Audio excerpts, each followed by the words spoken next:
No,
there's 5. 2 of them were dummies. We need to let you know which are 1, 2, 3, dummies. 4, 5, 6, 7. Well, we counted correctly.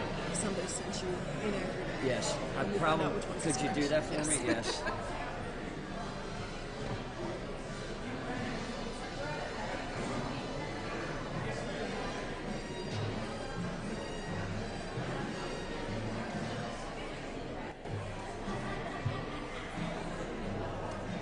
What did I give you? I've got 7 questions. Oh, the copy that is right is what I have provided. So In here? I must have given you, yes, I must have given you the other copy. Oh, okay. So it's in there? Okay. Every one of the right ones are back here. You got it. Perfect. I'll take that out right now. You might want to do that for all of them. I'll do it between the break. As long as you are, they're in the order too, we'd like to make it. You got it. Okay? Correct? I'm just going to place it right in. No, it's perfect.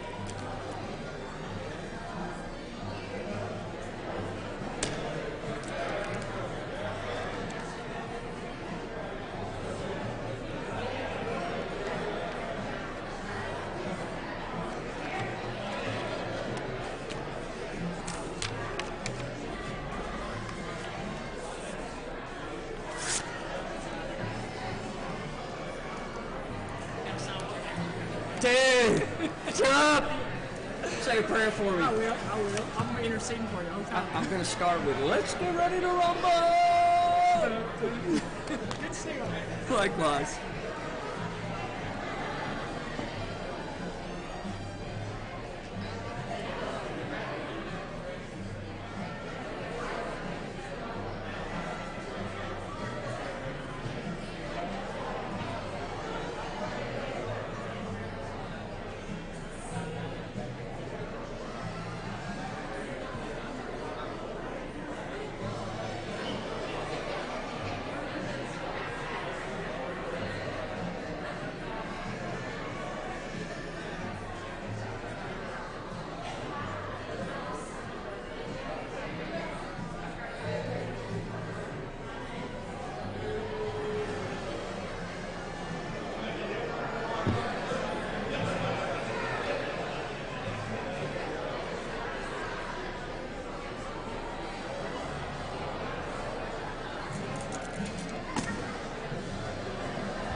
Well, good evening, everyone. Thank you for joining us this evening. If you could be taking your seats. I know we have a few folks that are walking in now, so we appreciate you coming in. We are about to begin. We do want to welcome you tonight and appreciate everyone showing out. Of course, I know our candidates are eager to talk this evening. We do want to make a note for all the candidates. On this side here, we've asked our Republican candidates to please have a seat, and then our Democratic candidates over here. Our folks, so once we begin, we will be using this podium for our Democratic candidates and our Republican candidates on this side. As a part of our program this evening, we're so excited to have Ms. Helena Birdwell with us. She's going to do a quick overview of our elections process this year in Barren County, where to vote, and any questions that folks may have, hopefully she'll address. So please welcome Ms. Birdwell. Hey y'all, I feel so fancy, Brent, all these lights on me. I'm just glad I didn't trip coming up the stage and I can't see anything. So just to let y'all know, no pressure when you get up here, you can't see anything. I'm so excited and humbled to serve you all and continue serving you as your Barren County clerk. As you asked for, we have added additional voting centers for this November 8th election. In case you all didn't know, we have an election on November the 8th here in Kentucky and Barren County. Our 8 locations are as follows: Barren County High School Gym, Haywood Volunteer Fire Department, Austin Volunteer Fire Department, Becton Community Center, Temple Hill Volunteer Fire Department, Park City Lions Club. It was almost a Park City Fire Department, but my daddy said, Haley, we voted there all my life. So we're going right back to the Park City Lions Club. High School Volunteer Fire Department and the K-City Convention Center. So y'all remember, voting centers are super special because that means you can go to any one of these locations across the county, no matter where you live, and vote. Your ballot is going to be there. So if you're looking to vote for a particular magistrate that is in your district or you're in their district, then they're going to be on your ballot. Whether you live in Austin and go up to Park City to vote, or if you live in Park City and go down to Haywood. You can go anywhere you want, whatever's most convenient for you. But I encourage y'all to take advantage of early voting. We hope to have a huge turnout for early voting just like we did in 2020 and in May of this year. November 3rd, 4th, and 5th from 8 to 4:30, all 3 days, you can vote at the UK Extension Office, and hopefully everybody knows where that's at. That's where we voted at last time. 8 to 4:30, right there at the Extension Office. That means Saturday, 8 to 4:30. That's super awesome for folks that work out of town or college kids that need to come home. Bring them home. November the 5th, 8 to 4:30 on a Saturday. Vote there early with us, and the 3rd and 4th. If you meet the criteria, so that's no excuse. Anyone that wants to vote early can vote those 3 days. If you know that you're going to be leaving to go to Florida for the next 2 months and you want to vote before that, starting October the 26th through November 2nd, you can come to the county clerk's office and vote early. So however you vote, Barren County, we just want y'all to vote, support these local candidates. I'm so grateful to know these folks, call them my friends. I wish everybody the best of luck, and I'm excited to hear from y'all tonight. Thank you, Brennan, and you, and everybody that's been involved in putting on this forum.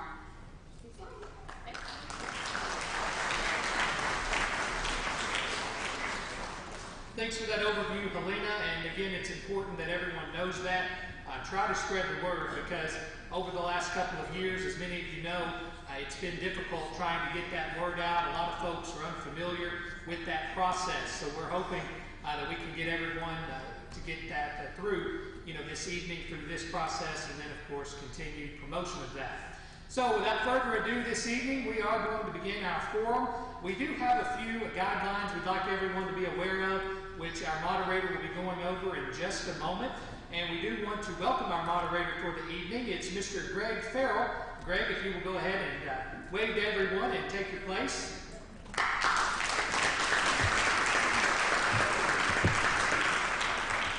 Mr. Farrell will tell you a little bit about himself in just a moment. Don't take it personal. He will be facing the candidates for the duration of our forum. And of course, once he begins talking, he will be talking to you all too, though he won't be facing you.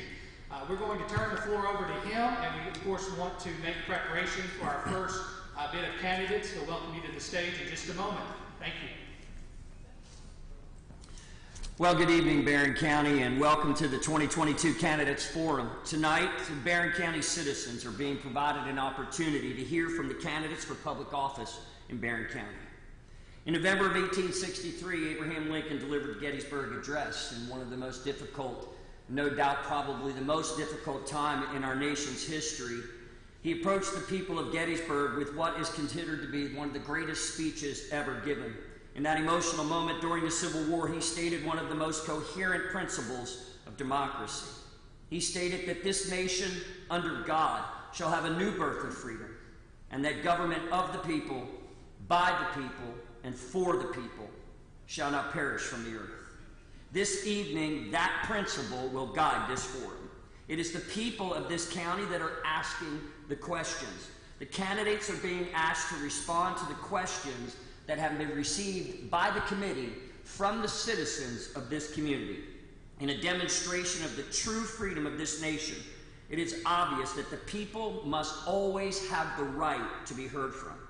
However, in the spirit of American democracy, it is essential also that the candidates always be given the right to speak. Today, in such a critical time in American history, tonight is proof that the ideals upon which this nation, this Commonwealth, and this beautiful county were built on are still alive, they're still well. On behalf of the citizens of this great county, I wish to thank the candidates for endeavoring to answer one of life's highest callings, that to serve your fellow men. Regardless of the outcome of this year's elections, you are to be applauded for your willingness to run. So tonight, it was made possible. It was made possible by several sponsors, and we'd like to recognize them now. The McDonald's of Glasgow, Colton Steakhouse and Grill, Waldberg Trucking, HVAC Services, Glasgow Electric Plant Board, Southern Kentucky Collision, Monticello Banking Company. Ladies and gentlemen, would you put your hands together and please thank those who have made this evening possible. Also, we need to give a big shout out to the political committee, the committee that has put this event together, this forum, for also their dedicated service, their willingness to hear from, accumulate from the community citizens the questions that lie most deeply on their heart. These questions have not been adjusted except for possibly editing it for clarity. They gathered all the questions and they put them together and sought out the majority of the questions and thoughts and desires of the community. So tonight it's important for you to understand these questions are coming from the citizens of this county. Also, thank you so much, WCLU News, for what they're doing to bring this to everyone who was not available to be in this room. As Brennan said, my name is Greg Farrell. I'm the pastor of Crossing Community Church. I'm deeply, deeply honored to be the moderator for tonight's forum, and just for the sake of complete transparency, it's important for everyone to know that I am a resident of Warren County, and I am not a voting member of this community.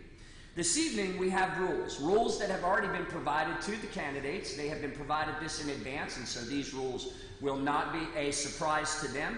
Some of these apply to the candidates, some of them will apply to you that are in this room. So I want to read those rules. We will probably not read them a second time. So if you're a candidate in this room this evening and you would like to have these rules read to you again, when you ascend the steps into your position for tonight's forum, just ask me and I would be glad to go back over the rules one more time. The rules this evening selected by the committee. Be courteous and respectful to your opponent. No speaking over them will be allowed. Obviously, no foul or inappropriate language will be accepted. This evening also, we allow no rebuttals. The rebuttal definition is this. After a question has been asked and it has been answered by both candidates, that question cannot and will not be revisited. So when we ask question number 2, we will not allow the candidate to go back to question number 1 to try and speak about what the other person had previously said.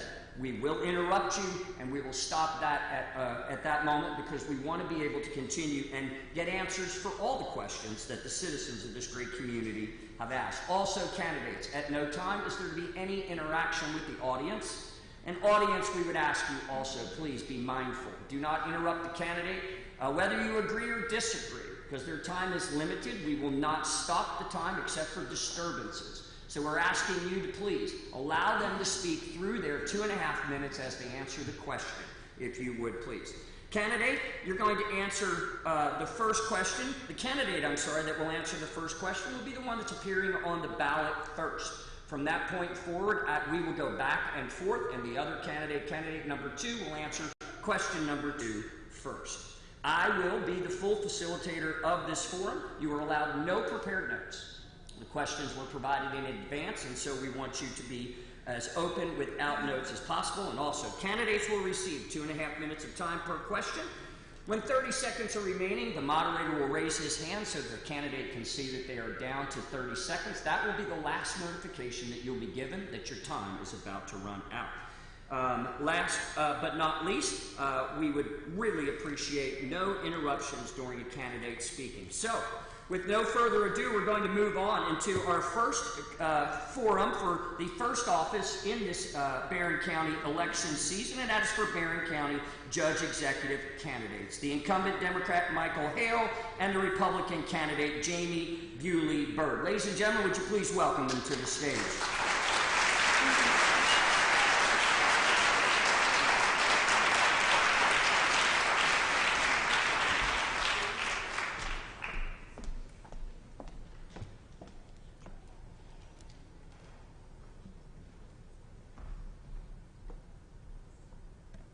Good evening and welcome, and on behalf of the citizens of this great community, thank you so much for your willingness to appear before your citizens, those who will ultimately decide who will be the next judge executive of this great county. Each candidate is going to be given 90 seconds for an opening statement, and we will begin with you, Mrs. Byrd. My name is Jamie Bewley Byrd. I'm a native Barren Countian. I was born here in 1981. I went to college at University of Kentucky, pursuing a civil engineering degree, went to work for the Kentucky Transportation Cabinet, and I pursued my engineering degree and then pursued more private opportunities and grew businesses, and which brought us back to here in Glasgow, Kentucky. And we're so excited to be back here in Barren County, and we want to grow this community, and I've really enjoyed meeting everyone and learning more and more about this county and opportunities that we are missing, and I want to pursue those opportunities, and I want to be able to be your next Barren County Judge Executive and be a humble servant to you all and serve this community well. Thank you very much. Our next gentleman that will be heard from is the Republican candidate, Jamie Byrd. Jamie, would you please give us your 90-second opening statement?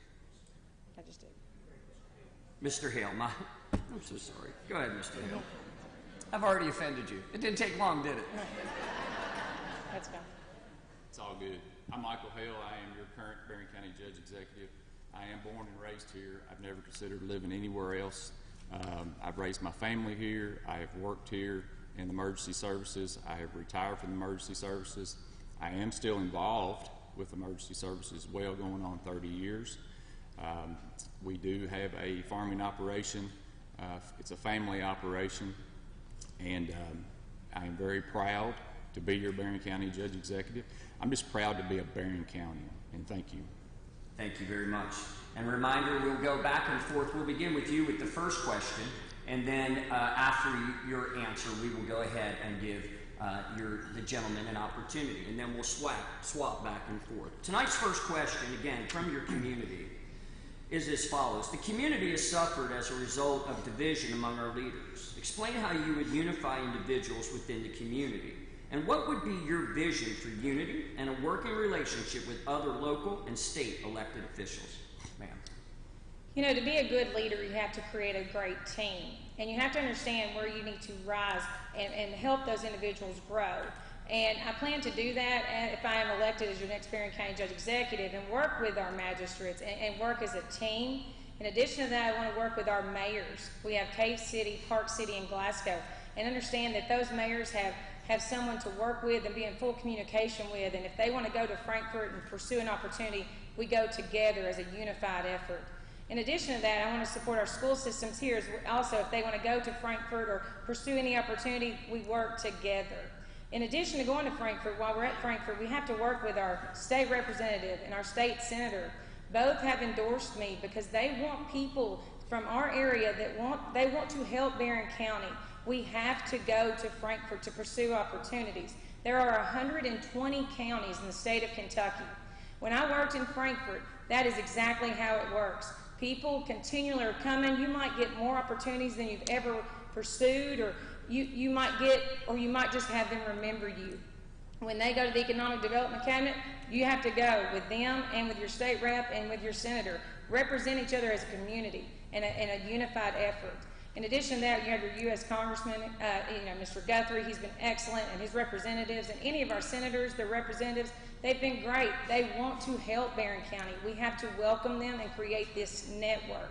In addition to all of the political influence, we have a huge network of people here in Barren County that have done so well in either business or politics or anything, and we've got to bring them to the table so that we can gain their knowledge and grow together. These people want to see Barren County grow. They want to invest private funds even to see it grow. They want to grow. We've got to bring those people to the table. We've got to work together. We have to be a unified organization between all of our cities and counties to grow this community. Thank you. Thank you very much. Would you like the question to be re-asked, sir? Yes, please. Okay. The community has suffered as a result of division among our leaders. Explain how you would unify individuals within the community, and what would be your vision for unity and a working relationship with other local and state elected officials, sir? Well, Greg, this question comes up a lot during election season and debates. That's not the question that I'm hearing in the public. What people are asking me is this: Judge, where can I get a better paying job at? Judge, where can I and what can I do to help grow my business? With industry, they're asking, what can we do to put ourselves in position to expand? With the older population, here's the most important question that they're asking.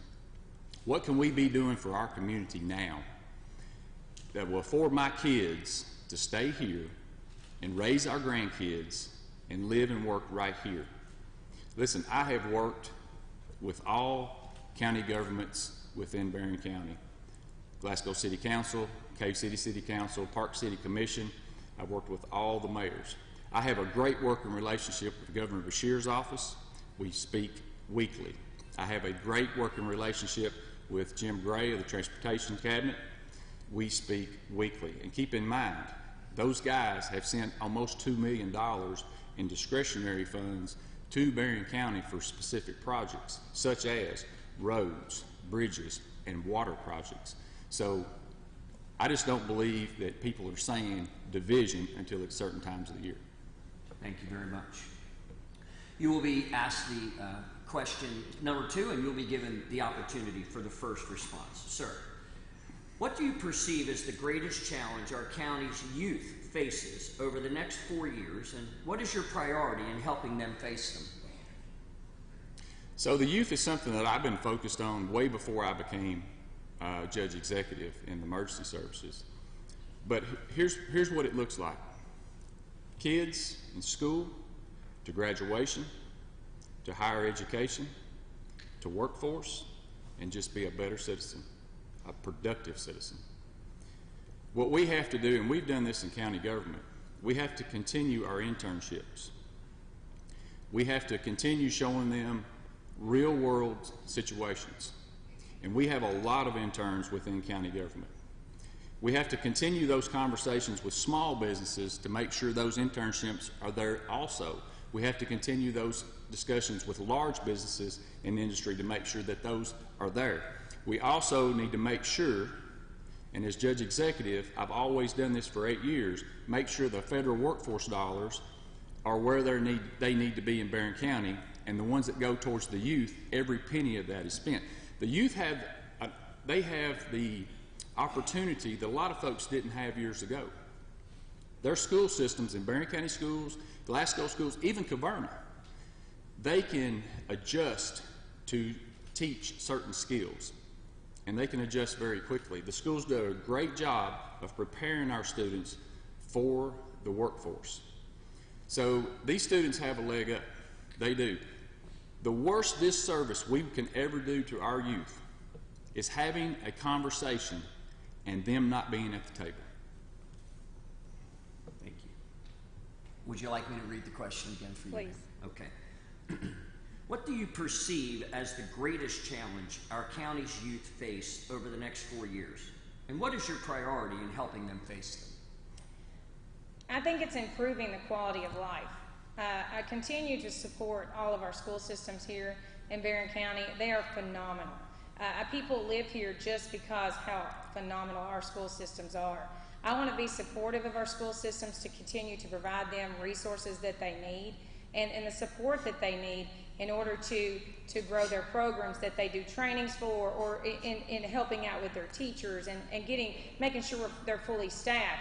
In addition to that, I want to support them to make sure we can continue to provide a safe environment for our students.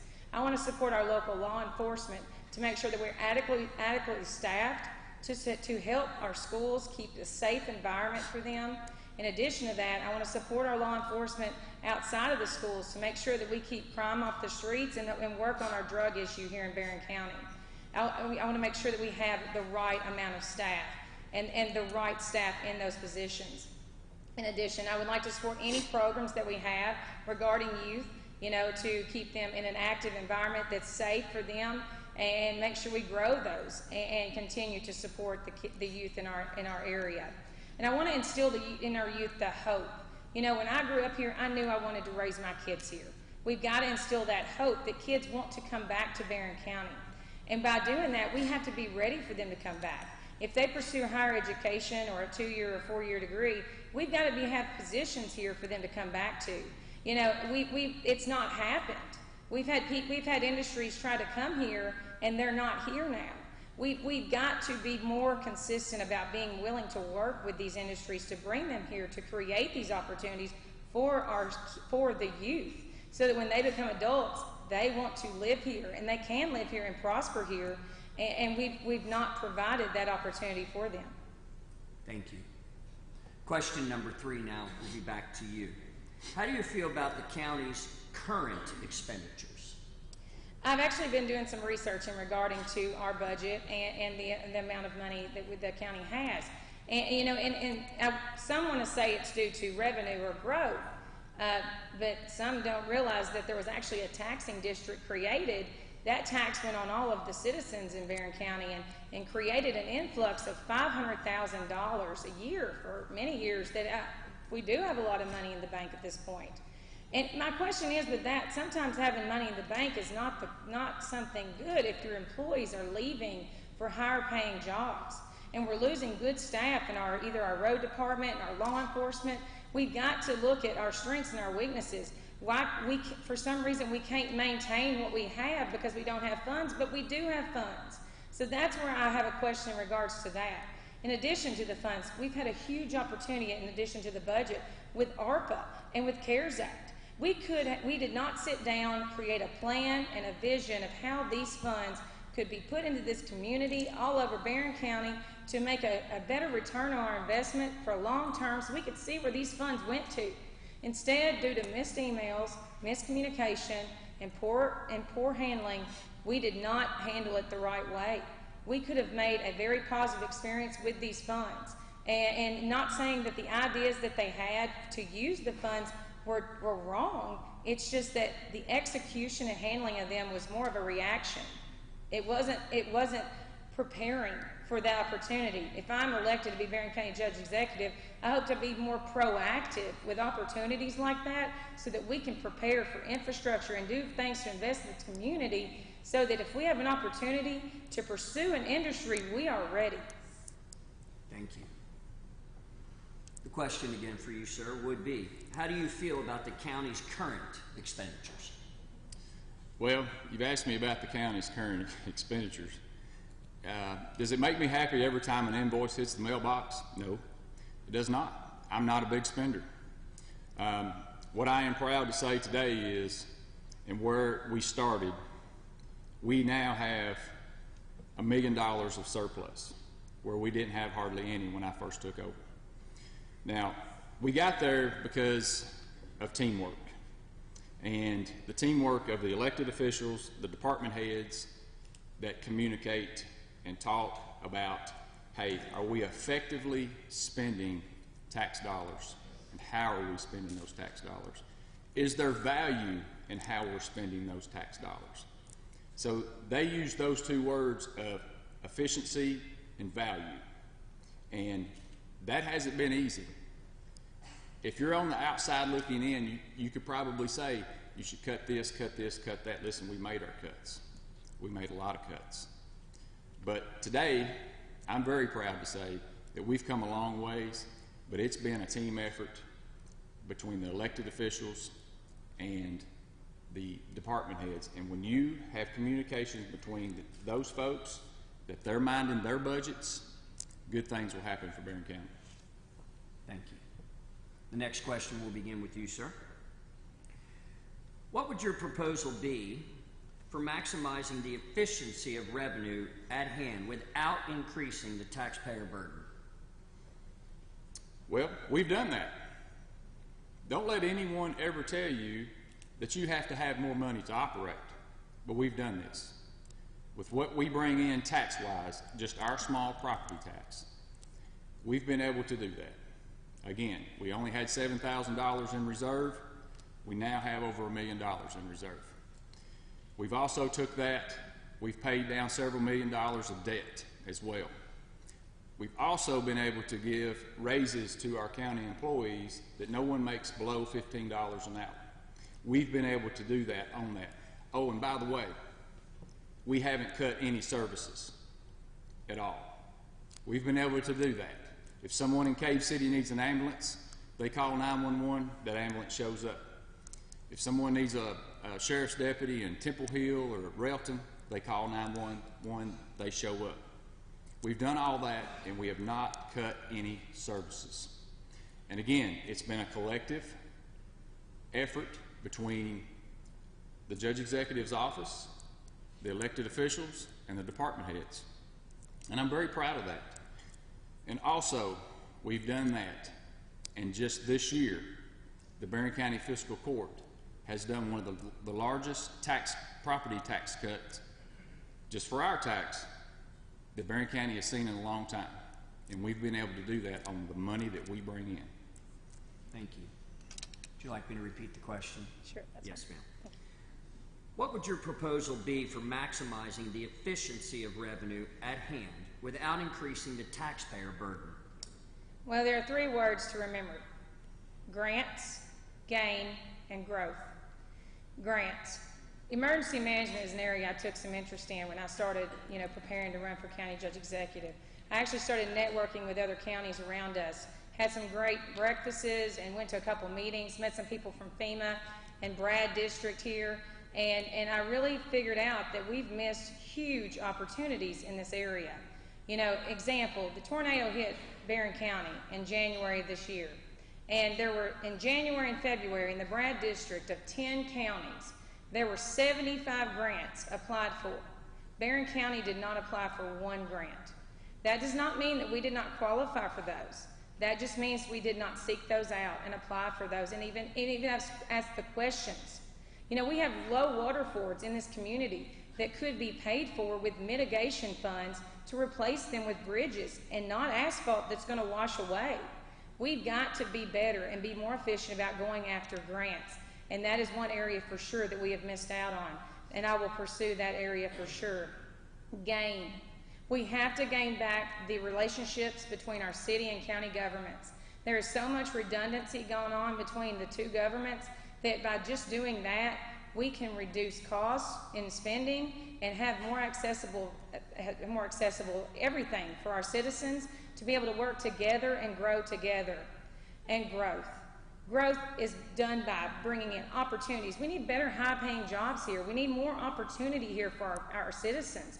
Why are opportunities going to the north and the south of us? Why are opportunities not coming to Barren County? And we've had the time. Now we've got to get serious about this because it's getting bad in our community. And we've got to be able to raise. We have the highest unemployment out of all the 10 county districts. And we've got to be better. Thank you. Just a quick reminder also, when the hand goes up, you still have 30 seconds after that. Sorry. Okay, my apologies. This is the last question, and it will come to you. Okay. What is your vision for the future of Barren County, and how do you plan to support bringing this vision to fruition? Like I said, as a civil engineer and government experience and working in Frankfort and seeing how, your county judges and mayors, they come to Frankfort and seeing what they, the opportunities that, that they are there and then going to work in the private sector. I've grown businesses I've started businesses that I had no experience in, and I've grown them, and I've taken businesses that I've purchased and made them bigger. My husband, Daniel Bird, and he's done the same thing. And he's grown businesses. We do it together as a team. We see strengths, weaknesses. We take calculated risk. And we came, you know, we did not come from business families. We created, and I want to do the same thing to Barren County. I want to grow Barren County. I want to invest my time in Barren County. You know, I have no personal gain in this. I want to see it grow for my kids to be able to grow up here and have opportunity here. And we're not doing it. And now is the time. We have to change. It is time for the change. And we've got to expand, and we've got to go to Frankfurt. There are things that we are missing out on that we are not pursuing. And I want you all to understand that this is something that I don't want just for my kids, or I want it for your kids and your grandkids. I want Barren County to be the bigger and better Barren County that it can be. We have a huge tourism opportunity here. We have a national park. We have a lake.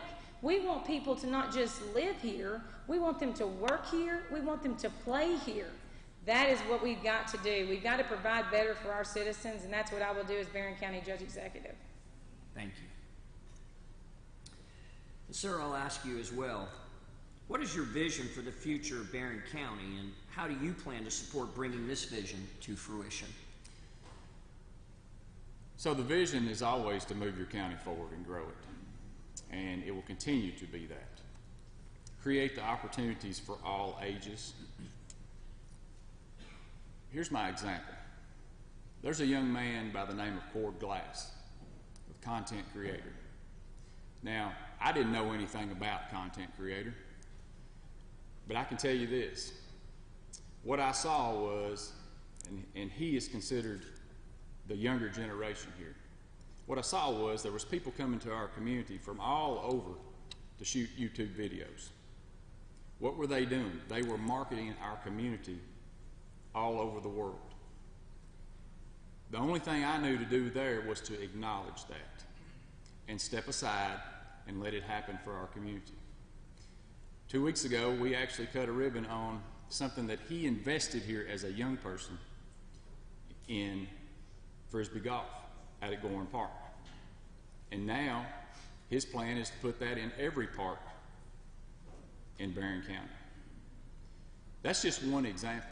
That's why we need to be listening to our youth, always listening to our youth, because they may have that idea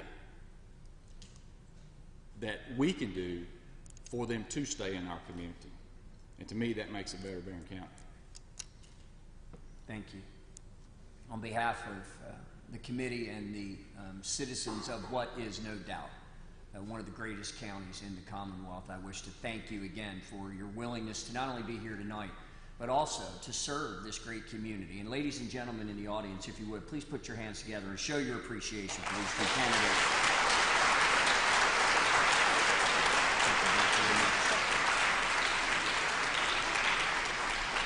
When we return from this break, we'll continue our coverage of the 2022 general election of Barren County as we ask a series of questions of our Barren County attorney next. Please stay tuned. We can't wait to see you in just a couple minutes.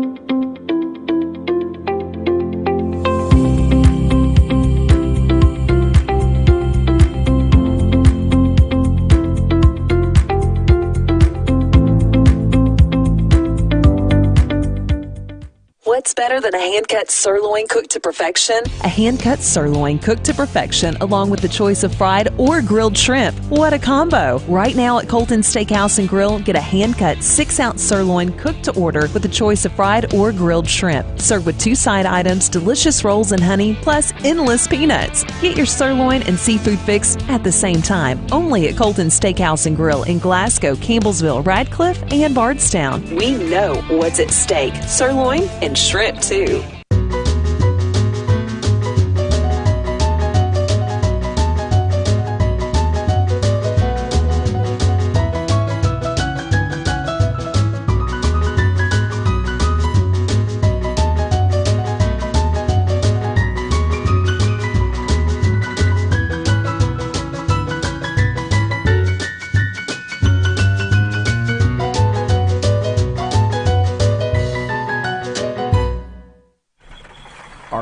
looking for a new career where you'll be a part of a family-owned business for over 50 years? Walbert Trucking is a trucking company based right here in Glasgow. With Walbert Trucking, you'll get full benefits, great pay, and 401k.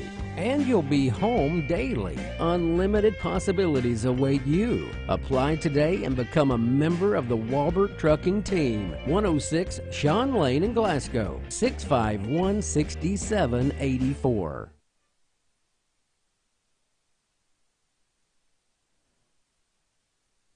At the Glasgow EPB, we make it easy to be our customer. By offering both energy and broadband services, those who live in Glasgow benefit from knowing that their essential utilities are always working to benefit the community they serve. Those who need Glasgow EPB services can apply in person or online and can pay their monthly bill the exact same way. When you have trouble with your service, help is only a phone call or click away. That is how we strive to make our services convenient for you. Learn more at glasgowepb.com. Well, welcome back from the break. Thank you so much for joining us again as we continue this wonderful forum where we're giving an opportunity for all the candidates in Barren County, running for Barren County offices, an opportunity to hear from the citizens. The questions that are being asked this evening have been compiled from the citizens of this great community. The committee has compiled those and put them together for the candidates. And we're going to step right in now to the two candidates that are running for county attorney. The incumbent Democrat Catherine Thomas and the challenger Republican Mike Richardson. Ladies and gentlemen, put your hands together and welcome these two candidates to the stage.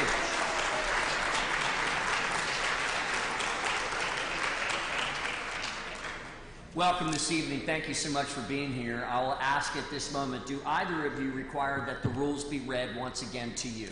No, sir. You good on the rules? Okay. This evening we're going to go ahead and we will start with your opening statement, Ms. Thomas. 90 seconds for an opening statement. Thank you. Thank you. Good evening. I first want to thank WCLU and all of our sponsors for this event. We appreciate, as candidates, the opportunity to express our ideas and tell you a little bit about who we are. And this forum is a great opportunity for us to do that. So with that, I will say I'm Catherine Thomas. I am your Barren County attorney. It has been such a privilege and an honor to serve you in this capacity. I want to tell you just a little bit about myself. I grew up in a neighboring county, Warren County, just over the Barren-Warren County line, near the Hayes community on a dairy farm. I am a homegrown country girl, and I suspect that I was raised in much the same way as many of you here and many of those that are watching at home. I'm a Christian. I love Jesus. I rely on his promises, and I depend on him. In all situations, faith is very important to me. I'm a family-oriented person. I am a mother to an amazing daughter, and that is the greatest joy of my life. I will tell you more about my professional experience as the night goes on, but that's just a little bit about who I am and what's important to me. Thank you so much. You got in just in time. It's perfect. Sir, your opening statement, 90 seconds. My name is Mike Richardson. I currently serve as an assistant Commonwealth's attorney, so I prosecute felony crimes in Barren and Metcalfe County. Prior to that, I was assistant Barren County attorney for a few years, and even prior to that, I was a public defender. Through the last almost 10 years of my career, I've served in just about every level of the criminal justice system. I'm not originally from Glasgow. I actually grew up right outside the city of New Orleans, growing up eating seafood and cheering for the New Orleans Saints. The kids are kind of spoiled nowadays with the Saints being so good, not when I was younger. But to give you now I know you're wondering how did I end up here, and it's a long story, so I'll give you the Cliff Notes version, but basically joined the Marine Corps when I was 17, served overseas, came back home, Hurricane Katrina hit, ended up in Tennessee. I met my wonderful wife Colleen, who's from here, and ended up going to law school in New Orleans, and I went to law school at night for 4 years while I also worked at a civil litigation firm at the same time while raising a family. And I made a decision to leave a potentially high-paying job to come here because I wanted to have a great, safe community for my family to grow up in. And I love Barren County. I'm all in. And I tell you what, as a prosecutor for many years, I've served this community. by helping victims of crime. And I hear the cries from our community about the revolving door and about the drug problems. And sometimes you need an outsider to come in and shake things up, and I believe I can bring that fighting spirit back to the county attorney's office to take it to these criminals and to also offer opportunities for those who suffer from the throes of addiction. Thank you, sir. A reminder, you will be given 2.5 minutes for each question. Again, when my hand goes up, you still do have 30 seconds. I'm not asking you to stop at that moment. You'll hear the clock go off if you pass the limit, okay? And we will begin with you, and then you will answer first question, and as usual, then we will flip back and forth for the 5 questions that the citizens of this great community have put forward because they want to hear from you. So, Mayor, let me ask you, do you believe aspects of current drug-related prosecution could change, and if so, how could it change? Well, we know that laws are created by the legislature, and laws as they are continually morphed, they continually change. We recently had some changes in our laws with regard to controlled substance DUI prosecution. In the past, when law enforcement suspected someone to have been driving under the influence and it was a controlled substance or an intoxicating substance that impaired their ability to drive other than alcohol, law enforcement officers would often request that that person provide a blood test. A lot of times people decline that, and in the past, in prosecuting those cases, we could present that evidence in court, the fact that it was requested and then refused. One of the most significant changes in the last 4 years for us as a prosecutor, any prosecutor in the state of Kentucky, is that now we have new case law that says we can't mention that. We can't mention that there was a request for a blood test or that the defendant refused it. And as you can imagine, that has been crippling across the state for DUI prosecution. The legislature, at the request and the lobbying efforts of the Kentucky County Attorneys Association, has made changes in the law recently, in recent months, that says that now in situations we can get a search warrant to get blood to be tested from those individuals. So used to, you could do a search warrant for blood, but only in certain very limited circumstances. And now anytime that an officer has probable cause to believe someone is DUI, they can do that. Well, this has been very helpful to us. And as county attorney, I met with all of our local law enforcement agencies. We've discussed the logistics of those things, and I have equipped them with tools necessary in order to do that. It's specifically a very tailored, specific search warrant, affidavit, and search warrant that they can use. Those are the things that we have to do in order to be successful in prosecuting crimes and dealing with laws that are continually changing. It is very much the responsibility of the county attorney to make sure that all of those local law enforcement agencies are informed of that and to give them the tools that they need to make sure they're able to keep us safe. Thank you so much. Mr. Richardson, would you like me to read the question to you again? No. I'm happy Ms. Thomas adopted the very policy I advocated for months ago. When this first came to light, a lot of the prosecutors got together and said that this was going to be a problem. And when I first started this campaign, I said I wanted to make Barren County a no-refusal DUI jurisdiction. I wanted to make the search warrant process faster and easier for these officers to get these folks off the street and to get the officers back out on the road. And I also want to note that when I was assistant county attorney, I had no power. I wasn't the county attorney at the time. But I went and sought different ways to keep people safe. I was the first prosecutor to prosecute prescription drug DUIs, where individuals were getting high off hydrocodone. They come into court with the prescription and it would get dismissed. And that was not the right way to do things. I saw that problem. I went and got trained, and I was the first prosecutor in Barren County to utilize a drug recognition expert, which is a deputy that receives hours of training in the field and in the classroom to detect the new emerging threat of drug DUIs. I was the first to do that. One of the things I'm going to change also that needs to be addressed is the issue of the revolving door of those suffering from the throes of addiction who are not following their bond conditions.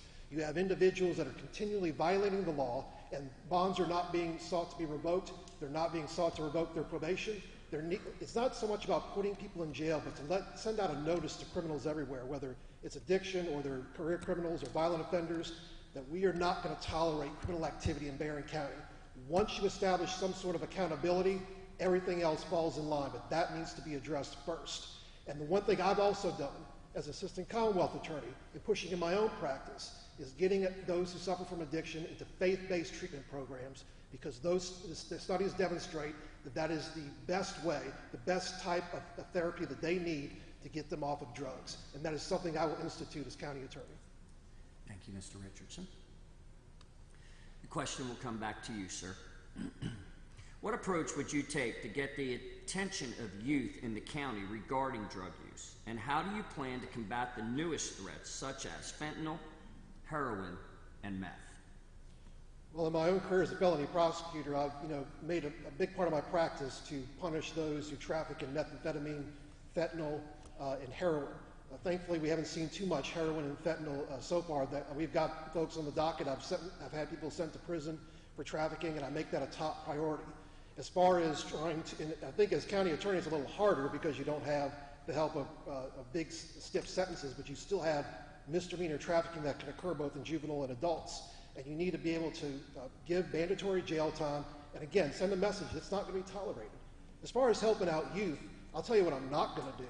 I'm totally opposed to the county attorney's plan that she had put in place at the beginning of the school year, the Thursday before school, where we're going to charge kids with nicotine-filled vape pens with drug paraphernalia, a charge that will never hold up in court. This hurts working families. I've talked to so many parents who've had to take time off their jobs and lose money in the process to take their kids out of school to go to the CDW's office, who is barely consulted with, and they're just having just hundreds of cases they suddenly have to deal with. This is not an efficient use of resources. This isn't going to do anything. I don't want kids vaping. I've talked to my own child about that. But this isn't going to solve the problem. Prevention and education is key. And I plan, if I'm elected county attorney, number one, that policy is going away, and I'm going to stand with the parents on this issue. And on top of that, I'm going to get with the police chief and the sheriff, and we'll meet with the schools. I was a juvenile court prosecutor for 3 years, and I worked well with the school system. We'll sit down with them and tell them what we're going to do, going after maybe convenience stores or places that are getting vapes into the hands of these kids, going after juvenile drug traffickers that are getting drugs into schools, and also adult drug traffickers that are getting it into the hands of kids. That will be a priority if I'm elected county attorney. Thank you, sir. Would you like me to read the question again for you? Please, sir. Yes, ma'am. What approach would you take to get the attention of youth in the county regarding drug use? And how do you plan to combat the newest threats such as fentanyl, heroin, and meth? The issue of drug addiction is widespread. It is certainly a looming and a large issue for the entire Commonwealth of Kentucky, and Barren County is certainly no different. I would say that you would be hard-pressed to find anyone in this room who hasn't had some personal connection to drug addiction in some way, either directly or indirectly, and unfortunately and all too often leads in the tragic loss of life way too early. While the issues of things such as cocaine, heroin, methamphetamine, fentanyl are issues that are dealt with through the Commonwealth's Attorney's Office, through the circuit court process, we know that those issues don't start there. The issues, those that suffer from drug addiction, don't start with heroin. They don't start with methamphetamine. They start with something on a smaller scale. And those things, such as marijuana or pills, we do deal with regularly. If we want to address this with our youth, there is one and only way that we can do that. We can reach out with our schools and be a community partner with our local school systems, which is exactly what I've done. The vape policy is something that has been talked about a lot. I realized that it was not popular with a lot of people, but here are the facts. This time last year, Barren County High School alone had right at 50 incidents of vaping at school. This time, this year, it's 25. That's a 50% reduction. And I'll tell you this, I will stand behind that every day. I would stand behind it if it was one child that it affected, because it is our job and the job of everybody in this legal community to protect our children, which is exactly what I'm doing. It's not my policy The schools reached out to the judiciary, the local judges, and the judges reached out to me. It was a collaborative effort with the judiciary, with the schools, with me, with local law enforcement, and the court designated workers office. A collaborative effort, a collaborative decision. And as county attorney, I will continue to support our schools, to protect our kids, and to uphold the law. Thank you. The next question will come right back to you, ma'am. What's your greatest contribution to Barren County citizens as county attorney? The greatest contribution for me as serving as your Barren County attorney is simply that I know that this position is not about a title, it's about a service to be provided. I'm serving as your county attorney, and I realize that you, the people of Barren County, are my boss. I serve at the pleasure of you, and I am so grateful for that opportunity. I always have, I always will, I will continue to remember that I serve you every day.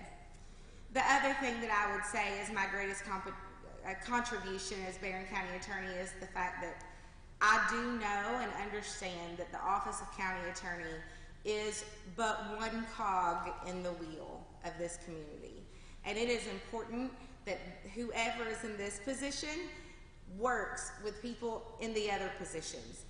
The county attorney wears many hats. We've talked a lot about prosecution and district court, but there are so many other things that are involved. There's prosecution in district court. There are other court cases like child support cases in family court, dependency, neglect, and abuse cases in family court. We work alongside the Cabinet for Families and Children. We work alongside law enforcement. We work alongside county government. The county attorney, I have provided counsel to county government throughout the last 4 years. I've done so in an impartial way. I've been supportive of supporting to all of my magistrates, to all of fiscal court, to my county judge, and also to all of county government. That includes within its purview all of the county departments, county department heads, and the people that work there. I've managed to have good working relationships even in this polarized political culture that we find ourselves in a very effective way, and I consider that a success. I will continue to be a county attorney that serves in an impartial way, in a bipartisan way, and one that is effective no matter who you are, always. Thank you. We'll ask you that question with a future tone to it. What would your greatest contribution be to the citizens of Barren County if you were elected as county attorney? If the citizens decided to elect me county attorney, I mean, the greatest contribution I could give is true leadership. You know, the office right now, you've got, you know, Ms. Thomas talked about the child support office. Right now, they got 3 people for a job that requires 5 or 6. They recently had a high turnover rate with prosecutors. They lost their victim's advocate. You know, you're in a spot right now where, you know, they're just holding their heads above water. And that shows right now in district court, where the revolving door is revolving faster than ever. You have, you know, plea bargains happening, no trials happening. I mean, we were trying, you know, 1 to 2 cases a month. When I was assistant county attorney, that was the biggest asset I had to the county attorney back then, was that I did my job so good. I had 3 public defenders on me in the courtroom for handling a court docket. I handled it all by myself with an assistant. You know, it's a part of that efficiency. We got to get this county attorney's office back to efficiency. Running that child support office where people aren't trying to get a hold of somebody over there. The girls over there do a good job, but it takes more than 3 people. I mean, people trying to call, trying to pay their child support, or trying to contact them about their child support, or just victims of crime, just trying to get notified of what's going on over there. You know, cases being resolved without being talked to. I mean, this stuff needs to get fixed. That's going to be the greatest asset that I can provide. And she's right, it's not about just criminal prosecution, but the county attorney needs to have an assistant in there all the time, and only the assistant doing that to keep track of what's going on, and to have the other prosecutor in family court so the county attorney can focus on the duties of the fiscal court and child support, or whatever else they choose to do. And that is what my contribution would be if I'm elected county attorney. Thank you, sir. The next question will come right back to you, sir. Are you likely to interpret laws liberally or conservatively, and why?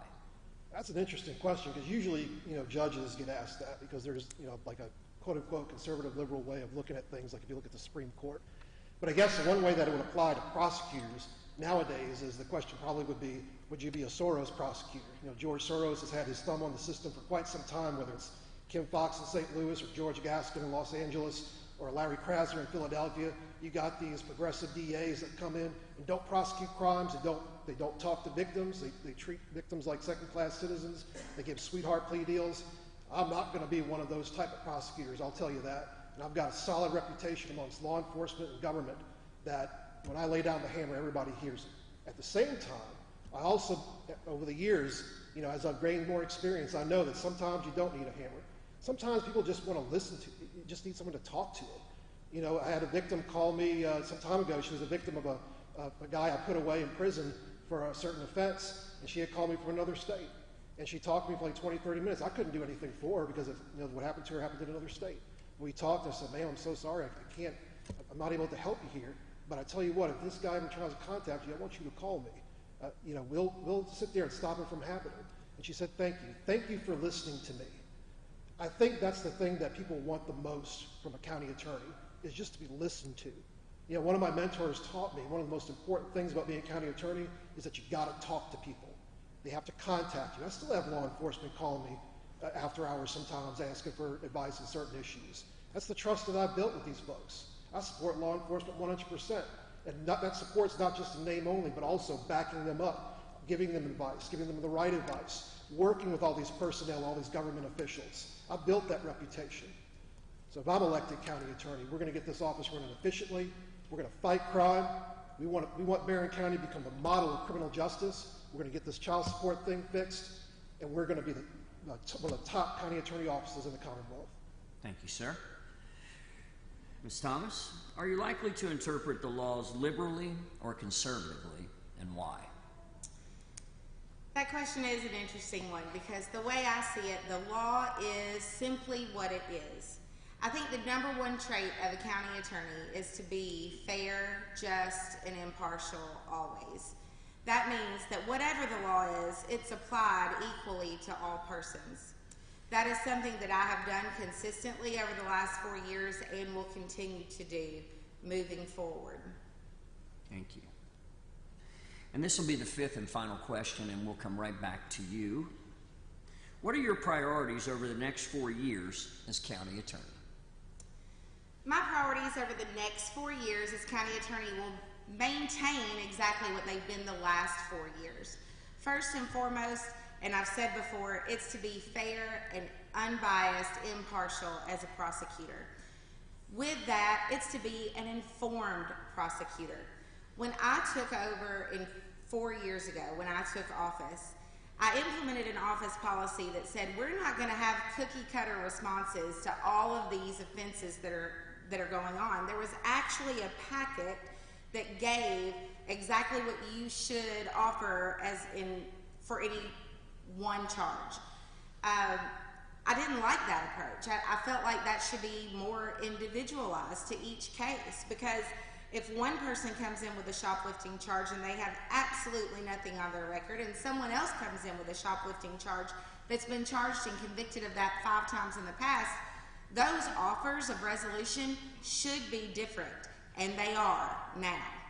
I send a written offer to every single case that comes before district court. I personally do it. I review the case, and I also look at that individual's criminal history prior to ever sending an offer on the case. It has provided such efficiency for us in district court. It was one of the things that when I sat down initially with Judge Pendleton and said, what can we do to make things better? That's one of the things we talked about. It's one of the things that I implemented, and immediately we saw the results of efficiency in district court. Another thing that I will continue doing in my role as county attorney is to be a voice for the voiceless. That includes those victims of crimes. It also includes those single parents like myself who are dependent on financial security through the additional help they get with child support each month. Our child support office has increased in every single category that it's rated on by Frankfurt. All 4 categories. over the last 4 years.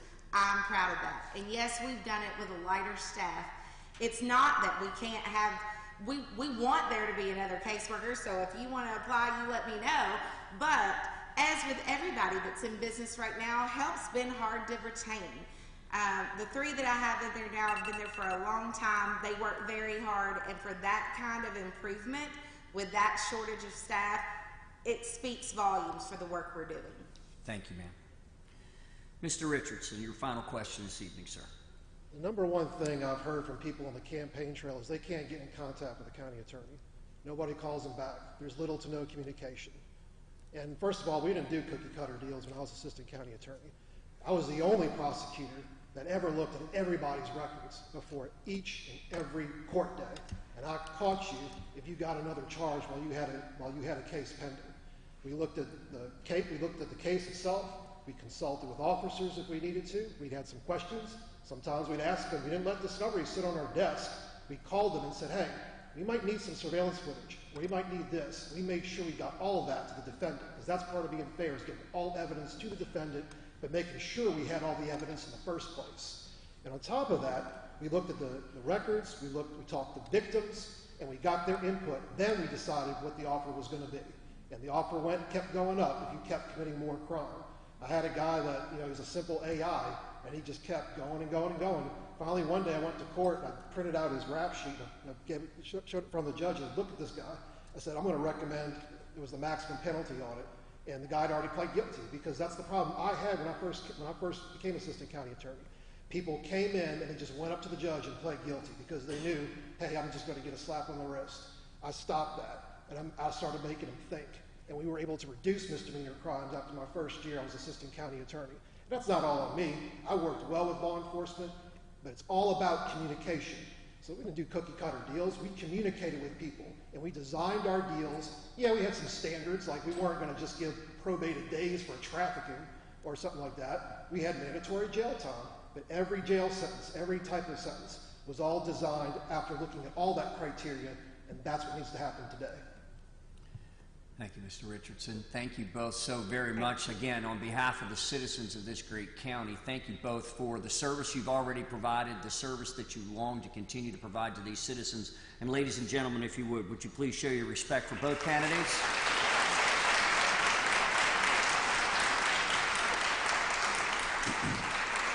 Very nice. When we return from this break, we're going to hear from the candidates for Barren County Sheriff's Office. Please stay with us. We'll literally be back in just 2.5 minutes. Monticello Bank began in 1895 in Monticello, Kentucky. They were one of the few banks who survived the Great Depression.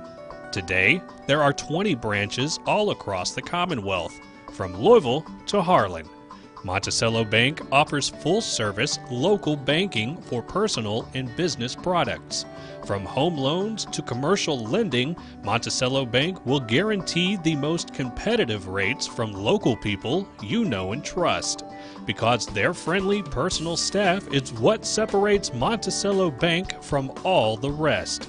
Stop by their location on 1434 Happy Valley Road in Glasgow every weekday from 8:30 a.m. to 4:30 p.m. and let them make the financial side of your life a little bit easier. Monticello Bank, where people matter. Member FDIC, Equal Housing Lender.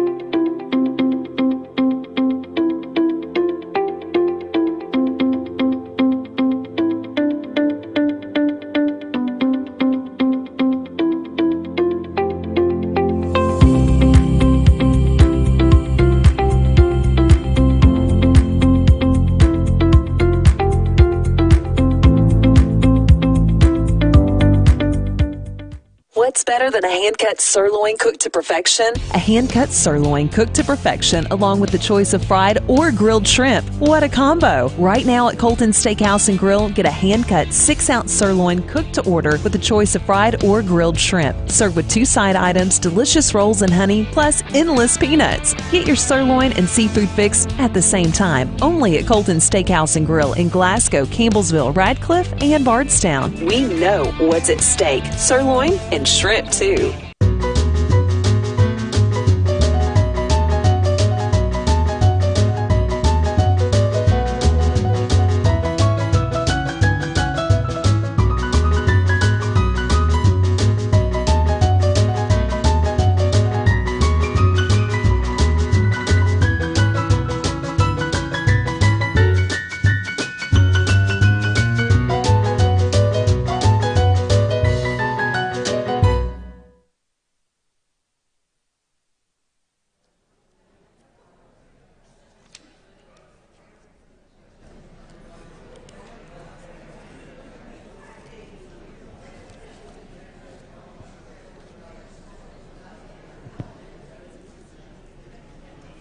Well, welcome back, ladies and gentlemen. Thank you so much for staying tuned to the 2022 Candidate Forum here provided for you this evening.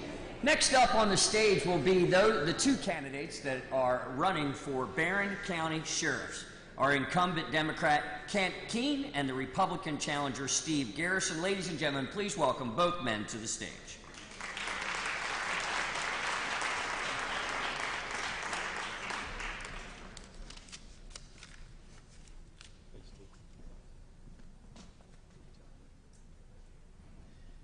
And again, gentlemen, thank you on behalf of the citizens of this great community. Do either of you need me to review or go over the rules that were presented at the beginning of the evening? Okay. Just a reminder, my hand goes up at 30 seconds. That does not mean your time is up. You will still have 30 seconds after I raise my hand. Each of you will be given a moment now, 90 seconds, to offer an opening statement. We'll begin with you, Mr. Garrison. I'd like to thank WCLU for this opportunity tonight. I would also like to thank all the sponsors as well. I would also like to thank each and every one that's come this way tonight. I think this is a great opportunity for us to express some of our thoughts and views on some of the issues.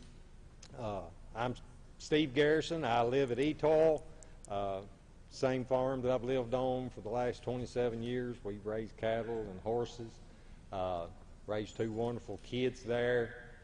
They've both graduated from Barren County schools, and I'm very appreciative for what Barren County has done for my family.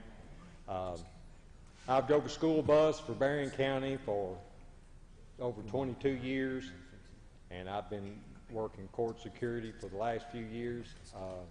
The majority of my life has been in service for others, and tonight I'm asking for your opportunity to serve the county in a different capacity. Thank you very much, sir. Mr. Keene, 90 seconds. Thank you. Again, to echo what Steve said, I'd like to thank everyone for coming out tonight, all the sponsors that we had for this forum. It's very encouraging to stand here before the interested public and both on the televised portion of this too, because it's very important for our community. My introduction, I am Kent Keene, current Barren County Sheriff, have been Sheriff since August of 2013. I'm a graduate of Eastern Kentucky University, College of Law Enforcement. I retired from the Glasgow City Police Department with 20 years. I originally went to high school in Allen County. After graduating from college, applied all over the country, literally. The city of Glasgow picked me up, and through time and rank and marriage and kids, I made this community home after 32 years. It's a great community. We have a very good working relationship with local businesses, schools, programs, a variety of things that we've made a lot of progress on through the Sheriff's Office. Thank you. Thank you. Mr. Garrison, your microphone was off for about the first 15 or so seconds of your opening comments. We would love to offer you the opportunity. It's back on now. We'd love to offer you the opportunity, if you would like to once again do your introduction. We think it's only appropriate that we do so. I would first like to thank WCLU for this opportunity. I would also like to thank the sponsors for making this night possible for us. I'd like to thank each and every one that's came this way tonight. I'm Steve Garrison. I live in Etoile. I live on the same farm I've lived for the last 27 years, where we've raised two kids that I'm very proud of tonight that went to Barren County schools and graduated from Barren County schools. I've drove a special needs school bus for Barren County for over 22 years. I've worked for the Sheriff's Department, doing court security. The majority of my life has been in service of others, and tonight I'm asking for your vote to be able to provide that service in a different capacity. Thank you. Thank you, sir. Just give me one moment, ladies and gentlemen. In the interest of clarity and fairness, I want to take a moment right now and ask the gentlemen that are behind the stage with sound to please come out and let's see if we can approach this microphone. It seems to be going in and out, and we're going to come up with a solution. So just give us 1 minute. Gentlemen, if you come out really quick and speak with us, we'd love to see you. Just give us 1 minute.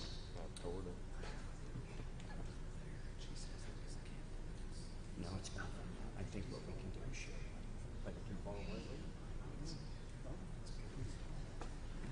in the interest of making sure that both of you are heard clearly, until we are able to replace that microphone, which will happen quickly, after I ask the question, both of you will speak from the same podium for the time being, okay? So just remain where you're standing, but I absolutely believe that both of you deserve all of the time allotted to you to be heard. The citizens deserve that as well. And so, Mr. Garrison, this evening, if you would approach the other podium, you will be first with the question. And sir, I'd like to ask you on behalf of the citizens, what approach would you take to get the attention of youth in the county regarding drug use? And how do you plan to combat the newest threats such as fentanyl, heroin, and meth? We used to have a DARE program in Barren County where we had a DARE officer that attended the elementary schools, and I do believe that that was a very successful program. I do also believe that working with our youth at that early age is the best time to present them with the horrors of drug use. I know that funding for this would have to be looked at, but I do believe the DARE program was a very successful thing for our youth. And as far as if I were elected sheriff, I can assure you that anyone that comes into this county to manufacture or sell drugs, that we're going to do everything within our power to bring these people to justice. Thank you, sir. Sheriff, I'll ask you the question again, sir. Yes, sir. What approach would you take to get the attention of youth in the county regarding drug use? And how do you plan to combat the newest threats such as fentanyl, heroin, and meth? Well, as many of you know, Barren County Sheriff's Office has a very proactive SRO program, which is a school resource officer program. When I started, we had 1. We now currently have 7. And through the cooperation of Barren County Schools, we're adding more to the elementaries every day. Matter of fact, I just hired another one this week for the elementary schools. So our goal is, by state law, as money comes available, is to put an SRO in every building, which is a frontline response, or he also teaches programs, both high school level, middle school level, on drug awareness. Not as extensive as Mr. Garrison said the DARE program used to be, but with changing times, we also had to change too, for school securities, both from threats and from threats of drug inundations. So that's our priority aspect. Of course, on the street, we combat a lot of drugs through patrol division, through investigation. As you know, the Drug Task Force is part of an attachment of the Sheriff's Office. So we're very aggressive on drugs in the county, and we make several arrests every year, go through the prosecution process to try to get those people adjudicated for violations of drugs. Thank you. You can stay there, sir. The next question will come to you first. Is the Sheriff's Office adequately staffed? If not, how do you plan to recruit new deputies? Well, currently we're down 2 or 3, but ironically, I've had a multitude of applicants just in the last week. And as many of you know, law enforcement has had a reduction in employees over the last couple of years for a variety of reasons. Now, obviously, pay might be one of them. Working situations might be another. For instance, you've seen a lot of law enforcement around the country come under great scrutinies.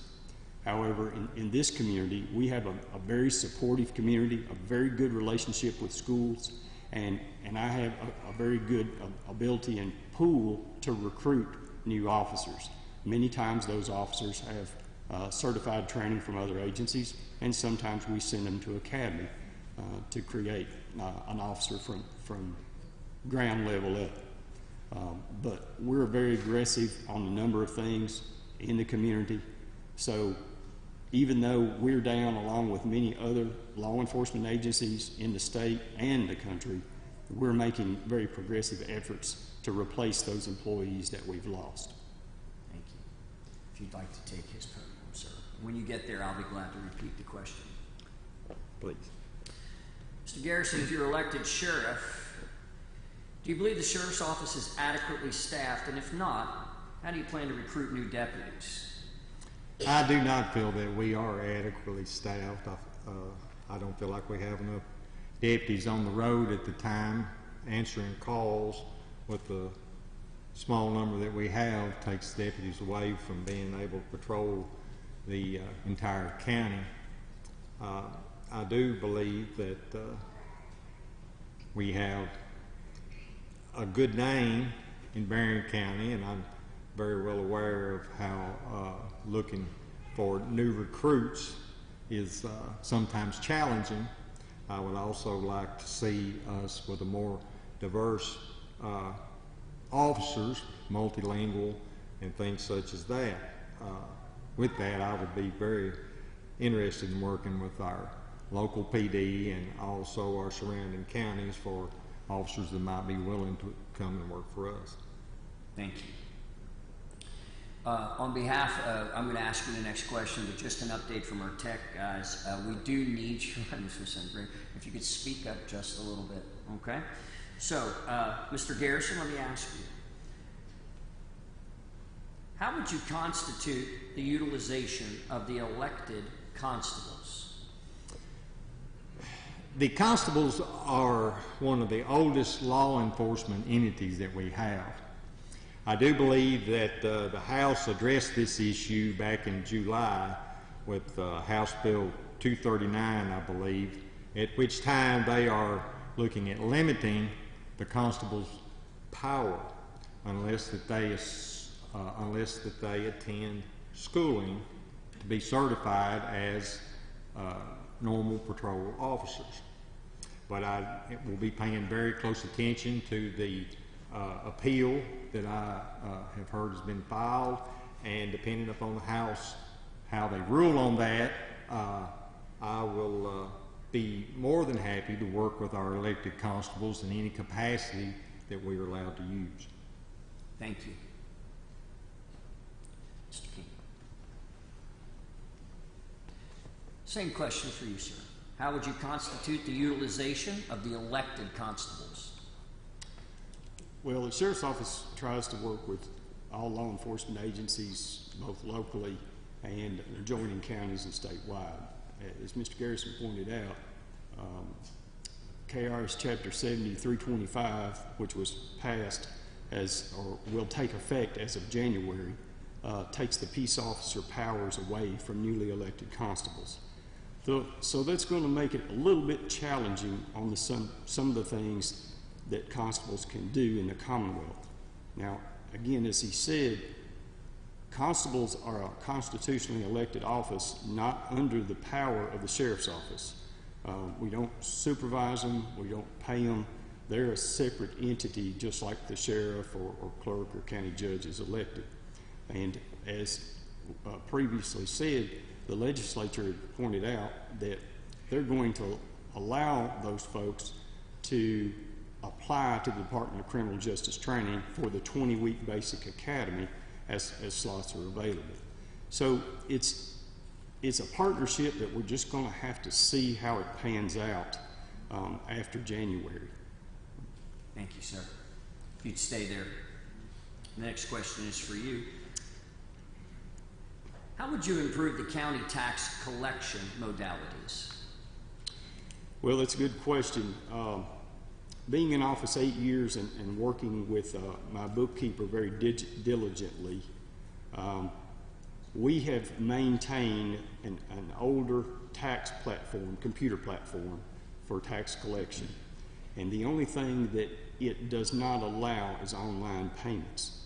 Now, let me remind you, in the last 8, 10, 12 years, the county has come up with a zero balance. In other words, for $30 million that the Sheriff's Office collects, we came out even. We didn't have any discrepancies there. So I've given a lot of credit to the older computer platform, the older system that we have, because many of the sheriff's offices have gone into a newer system which allowed the online payment, which I'm all in favor of, but those sheriff's offices came under scrutiny because they were out of balance, and it was due to some of that computer program. We currently take tax payments by mail. There's a drop box that will be set up during the month of November for tax payments. Obviously escrows, bank withdrawals, things of that nature, obviously in person. So we've got a variety of methods to pay taxes, but in the situation of keeping the importance of our zero balance, maintaining that $30 million that we collect and not being in the red, so to speak, we have kept an older tax program, which I'm very confident in, and so is our bookkeeper. So we have all methods of tax collection except online. Thank you. And I'll restate the question again for you as well, Mr. Garrison. How would you improve the tax collection modalities, the county tax collection modalities if elected?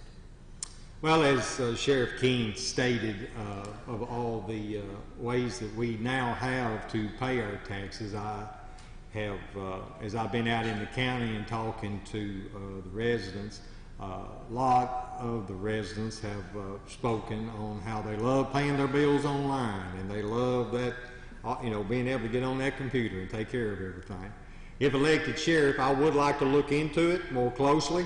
I would like to examine the cost, and I feel like that is a possibility that we could possibly utilize in the 23-24 tax season. Thank you. And if you remain there, the next question is for you.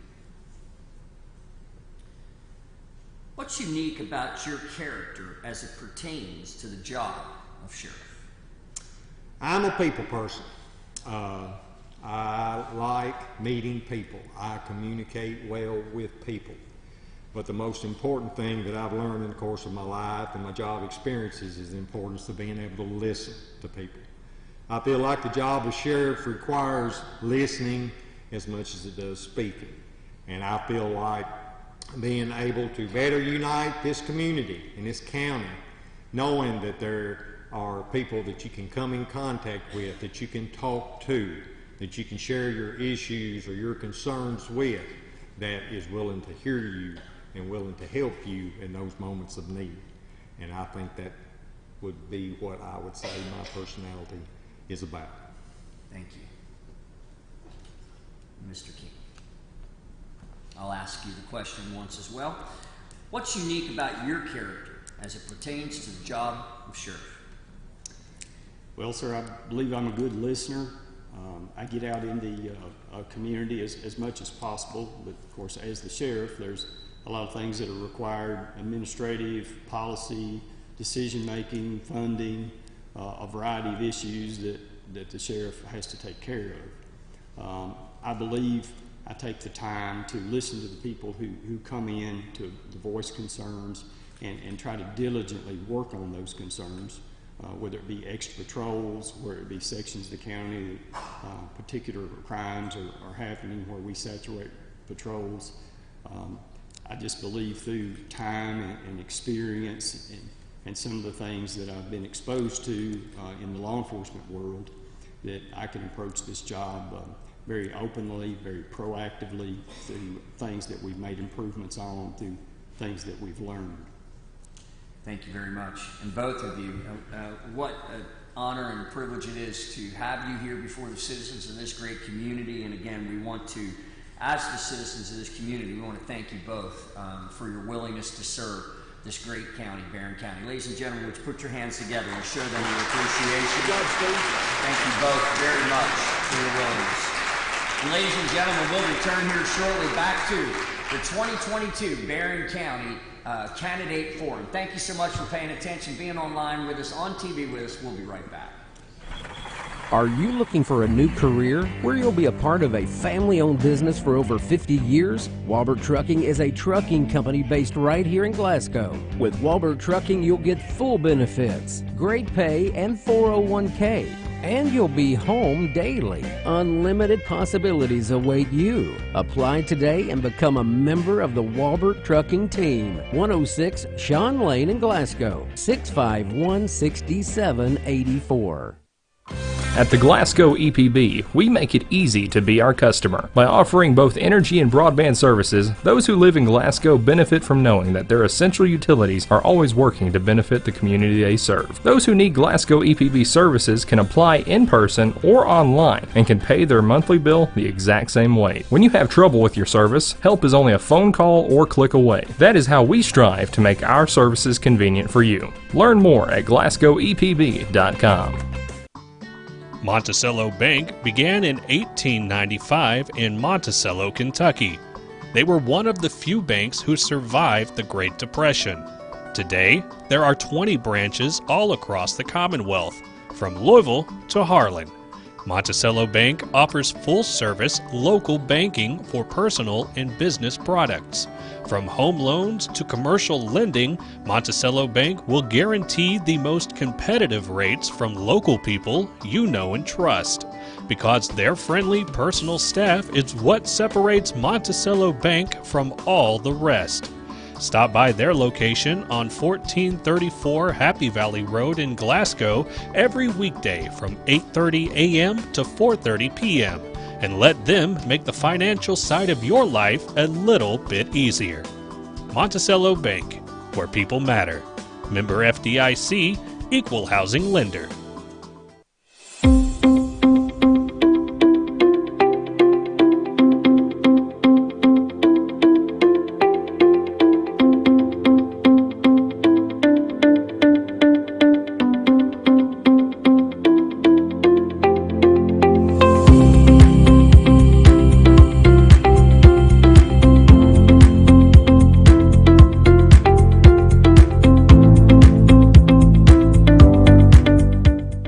What's better than a hand-cut sirloin cooked to perfection? A hand-cut sirloin cooked to perfection along with the choice of fried or grilled shrimp. What a combo! Right now at Colton Steakhouse and Grill, get a hand-cut 6-ounce sirloin cooked to order with the choice of fried or grilled shrimp. Served with 2 side items, delicious rolls and honey, plus endless peanuts. Get your sirloin and seafood fix at the same time. Only at Colton Steakhouse and Grill in Glasgow, Campbellsville, Radcliffe, and Bardstown. We know what's at stake. Sirloin and shrimp too.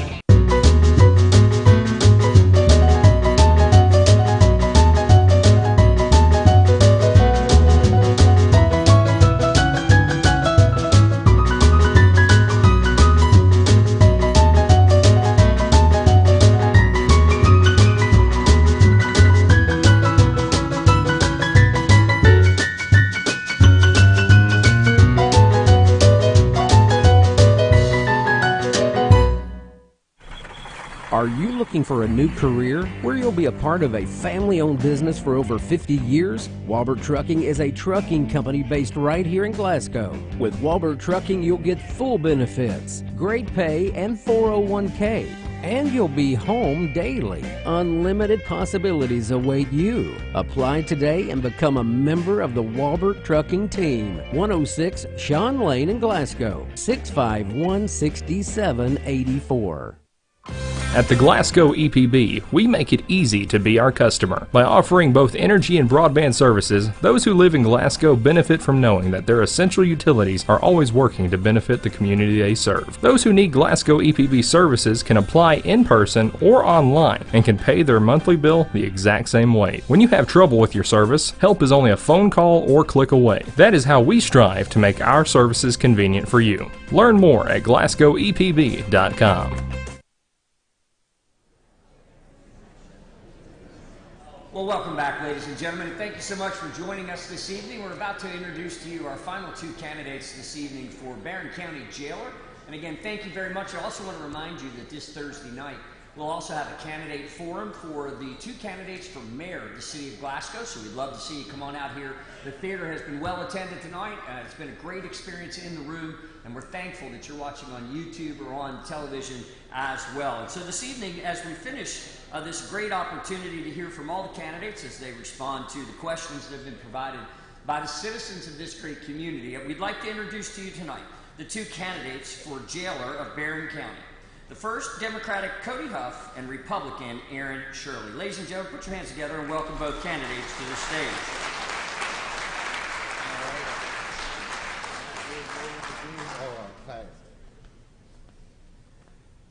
On On behalf of all of the citizens of this great community, thank you for your willingness to serve, and I must say, you are the two men I hope to never see again in my life.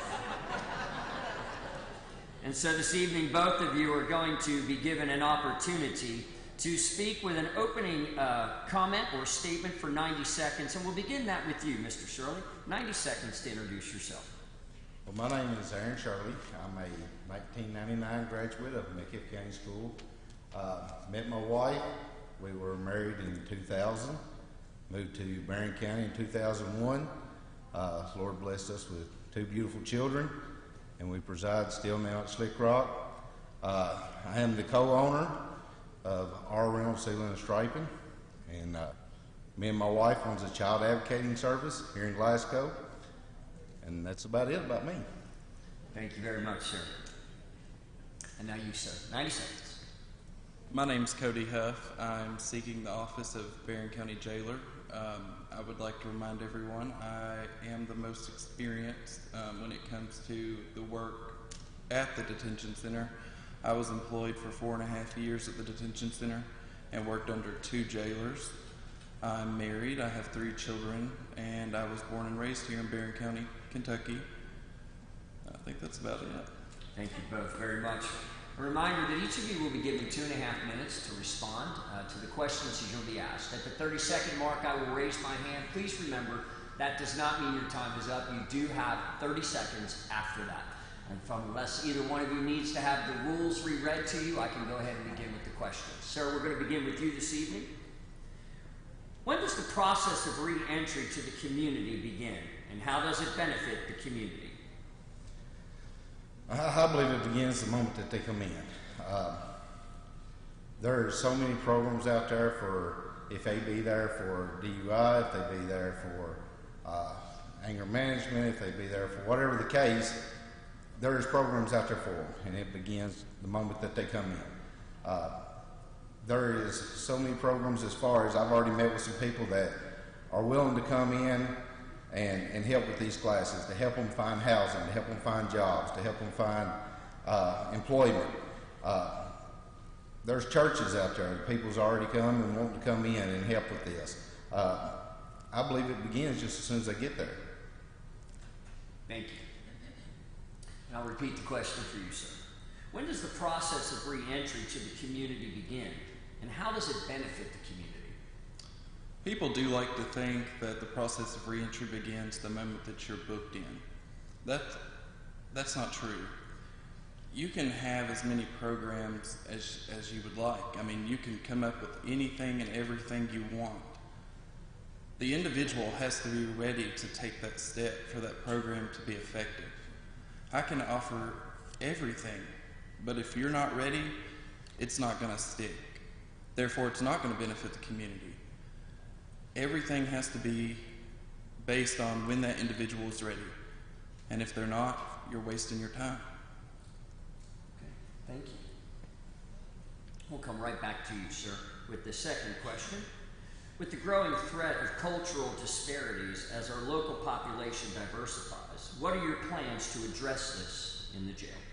From my experience as a deputy jailer, the jail is going to continue to diversify the more the community grows. You have to take it day by day. My plans, if I'm elected jailer, I would like to have a translator on call to break that language barrier between the deputies and the inmates. That would just make everything a lot easier for everyone as you do your job. Thank you. And sir, I'll repeat the question for you. With the growing the growing threat of cultural disparities as our local population diversifies, what are your plans to address this in the jail? Well, not to mimic what he said, but our job is to basically do what's handed down from the DOC. They regulate everything we do.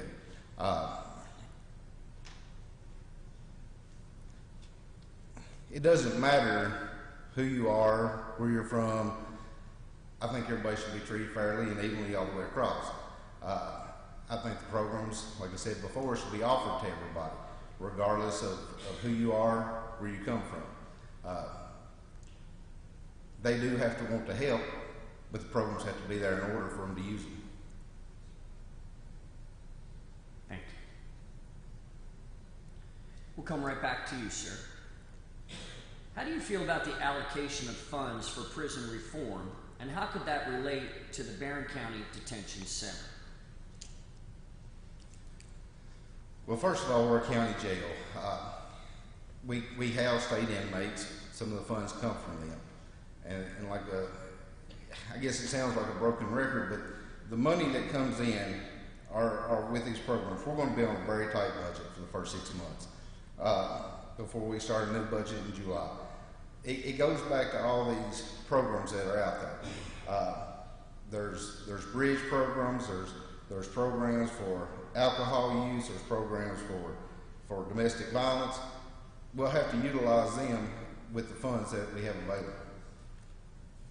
Thank you. So I'll ask you the question as well, sir. How do you feel about allocation of funds for prison reform, and how could that relate to the Barren County Detention Center? Prisons and county jails are completely different entities. The Barren County Jail, how to put this, I'm so sorry. Take your time, you've got plenty. We could say that we're going to get all of these programs through the funding, but ultimately at the end of the day, the Department of Correction regulates what programs we can get and what they're going to pay for.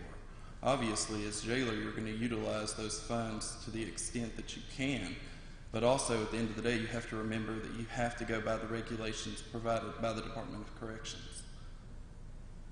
Thank you. We're going to come right back to you. Describe a professional experience that is conducive to your role as jailer. I would have to say my 4.5 years as a deputy jailer, working firsthand with the inmates, walking the halls, doing the cell checks, day-to-day activities within the jail. I've learned the back of the house, and now I think it's time that I move to the front. With me, I think it's more my business background. You know, whenever you have businesses and you go out here and you do these large jobs, you have to budget your money to be able to pay your hands, to be able to buy materials, to be able to complete the job at the end of the day. Because with every job, you don't get paid until you get done. You have to put everything up front, so you have to budget for that to be able to do that, to get to the very end of the job. I feel it's the same way with this. We get set a budget, and we have to make that budget last us to the next year without going over it. As far as experience, I work as a special deputy for the Barren County Sheriff's Office now. Previous to that, I was a court bailiff here in Barren County for a few years. You know, that kind of gave me a little bit of insight as far as doing transports, seeing these people, dealing with them in the courtrooms. I've never worked in the jail, but I think my budgetary side of it will help us on the front end. And taking the staff, you'll have to make it a team. We'll all have to come together. I'll learn as much as far as on the floor from them, and I'll take care of the budgetary side on my end. Thank you. And this will be your final question. We'll start with you. The jail operates around the clock. What could interfere with your commitment to being available when you're needed?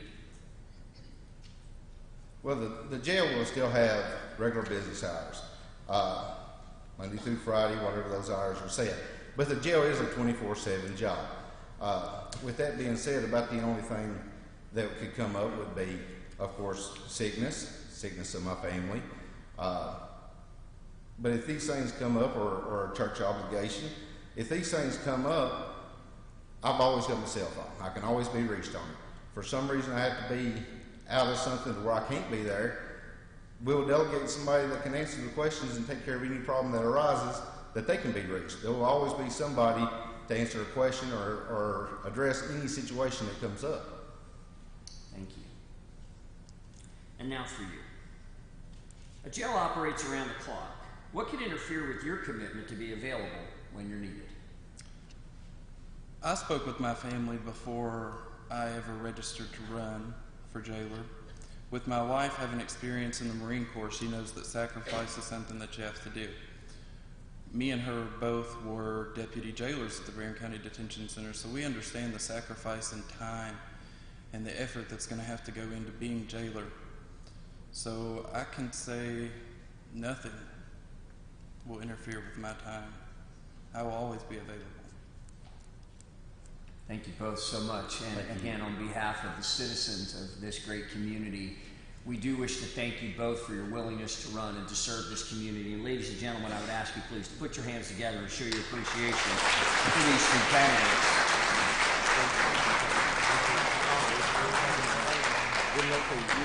Well, thank you very much, everyone, both in this room and online, for joining us tonight to hear from this group of candidates. We would love to thank our sponsors for this event and our committee, whose unbelievable work that they did to receive these questions, filter through these questions, and provide these questions that came directly from you. Thank you so much for tuning in. My name is Greg Farrell. I hope to see you again this Thursday night as you tune in.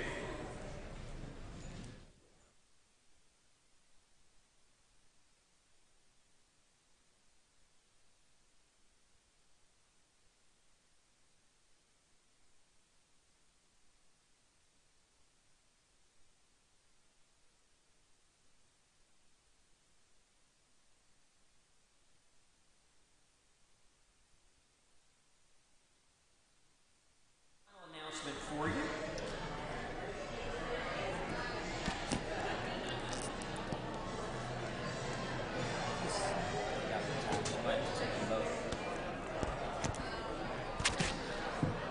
Thank you again for coming this evening. Again, we want to remind you that Thursday at the same time, the same spot, we will be having a similar event for our mayor candidates here in Glasgow. We hope to see you back.